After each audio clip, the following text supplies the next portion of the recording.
Hey everybody, Mike Gronski here, Field Agronomist, North Central, Northeastern Wisconsin, here with our product agronomist, Lance Kuehl.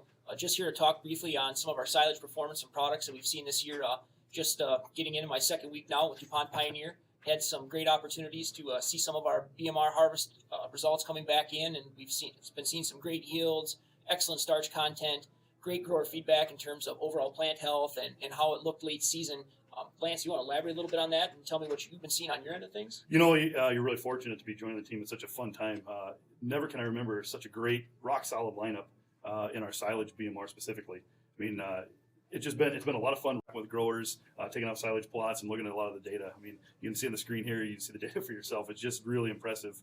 Nice lineup from 102 all the way to 114 day for our BMR silage lineup. Qualities, tonnage have been awesome this year. Just some great tonnage that we're seeing here, some awesome starch advantages.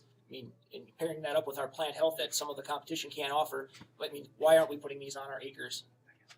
Yeah, and the other thing we got to remember too is the digestibility. Right. Good point, Lance. Excellent point. That's the reason we're planning this product in the first place, and that's something that we've been thrown under the bus a little bit for at times. And as you can start looking at some of this data coming back, we are a player in this digestibility piece too, not just yield and starch. Yeah, it's a fun time to be in it, and like I said, when it comes around this BMR lineup, it's a fun time, and our products and our lineup are just rock solid.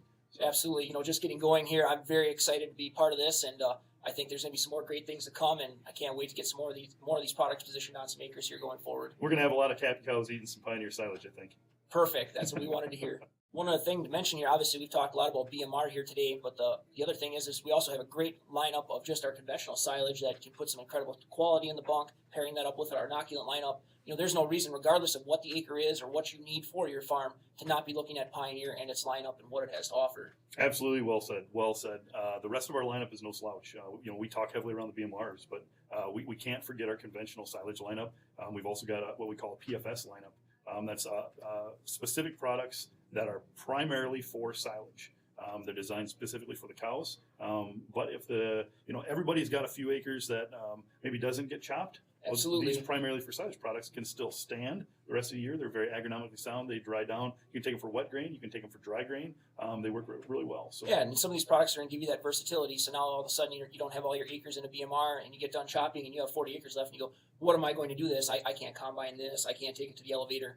By having some of these these hybrids that can go either way, you have a little more versatility and a few more options that you can work with on that farm. Diversity on your acre is always important. Right. And one other key point I would mention is if you're going to be looking at whether it's the BMR or just one of our standard conventional varieties, is make sure you understand which one fits your farm. And to do that, please be visiting with our business reps, and they can help guide you through that process as far as what's really going to be a fit and for what you're feeding and what your expectations are at the dairy level. You bet.